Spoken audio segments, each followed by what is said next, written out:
جنگ کا حالانکہ وہاں پہ ابھی کافی حد تک نارملائز ایران کے اندر ہو گیا ہے، مگر کیونکہ ہم نے جس طرح کہا کہ کافی among other things domestic reasons بھی ہیں پریزیڈنٹ ٹرمپ کے اور نیتن یاہو کے کہ وہ اپنی یہ اس طرح کی ان کو جنگ چاہیے۔ اور اس وقت جو وہاں پہ صورتحال ہے کہ اس وقت انسانی حقوق کی تمام تنظیمیں وہ فگر 2 سے 2,500 تک کا فگر دے رہے ہیں کہ لوگ آلریڈی وہاں پہ ہلاک ہو چکے ہوئے ہیں۔ ایون ایرانینز مان رہے ہیں کہ تقریباً 100 کے قریب تو سیکورٹی کہ ان کے آج جنازہ پڑا گیا اور بے تحاشا لاکھوں کروڑوں لوگوں نے اس کے اندر شمولیت کی ہے۔ مگر یہ ایرانینز کا بھی یہ کہنا ہے اور امریکہ کے سابق CIA کے اور ان کے سابق سفارتکار بھی یہ چیز کہہ رہے ہیں کہ یہ پرانی پلے بک جو کہ پچھلی دفعہ جب اٹیک ہوا تھا تو یہ موساد اور CIA کی اس پلے بک میں سے کیا گیا ہے، جیسے کہ یوکرین کے اندر بھی یہی رجیم چینج کا فارمولہ اپلائی کرنے کی 2014 میں کوشش کی گئی تھی۔ یہاں بھی وہی ٹرک ٹرائی کیا گیا ہے کہ لوگوں کے اندر شامل کر کے یہ سارے ہنگامے کروائے گئے ہیں۔ اور یہ کس حد تک کیسے ہوا، یہ پریزیڈنٹ فار ایگزامپل یہ مائک پومپیو جو کہ سابق وزیر خارجہ ہیں امریکہ کے، وہ خود اپنی ٹویٹ میں بھی یہ اقرار کر چکے ہوئے ہیں کہ جناب یہ بالکل موساد وہاں پہ موجود ہے اور ان کے لیے انہوں نے دعا فرمائی ہے کہ ذرا ان کے متعلق سوچیں کہ ان کی جان و مال کو نقصان نہ ہو۔ اور آج بھی پریزیڈنٹ ٹرمپ نے یہ کہا ہے کہ اگر وہاں پھانسیاں لگائی گئیں تو بہت سخت ہم کارروائی کریں گے۔ کافی اہم باتیں کی ہیں کرنل ڈگلس نے۔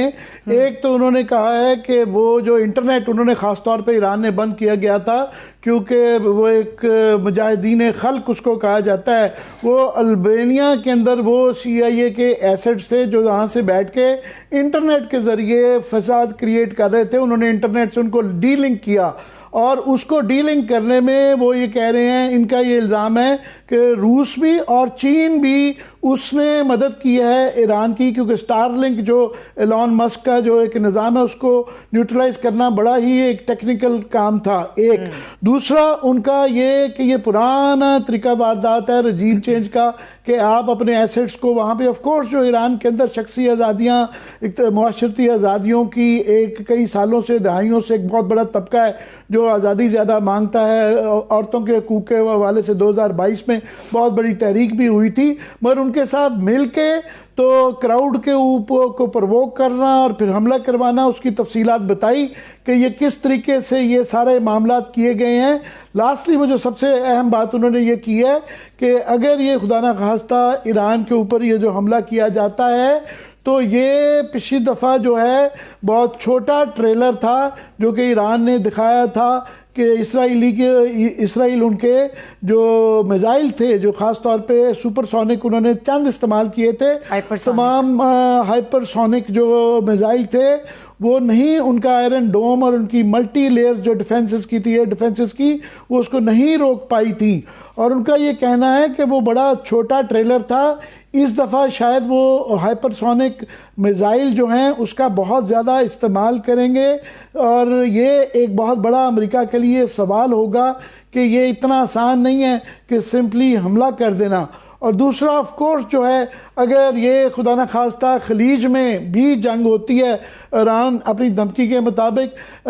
باقی امریکی اڈے بھی جو ہیں خلیج کے اندر جو سعودی عربیہ، UAE، قطر، بحرین، وہاں بھی کچھ اس طرح کے اگر حملے ہوتے ہیں تو یہ جنگ بہت زیادہ پھیل جاتی ہے۔ سو یہ ایک وہاں پہ پریزیڈنٹ ٹرمپ کی طرف سے اور نیتن یاہو کی طرف سے یہ دھمکیاں تو آ رہی ہیں، مگر اس کے کانسیکوینسز ہیں ان کے لیے بھی، خطے کے لیے بھی، ہمارے لیے بھی، تمام دنیا کے لیے اس کے کانسیکوینسز ہیں اور یہ ایک بہت بڑی جنگ بن سکتی ہے۔ سو یہ اس لیے سوچنا امریکہ کے اندر بھی جو ہے ایک بہت بڑا طبقہ ڈویژن ہے، ایک تقسیم ہے، ایک لوگ ہیں جو ہاکس ہیں جو کہ جنگ چاہتے ہیں، مگر ایک طبقہ ہے کانگریس کے اندر جو کہہ رہا ہے کہ جناب یہ اس کو سوچ بچار کر کے اس طرح کا کوئی انتہا کا کام کیا جائے۔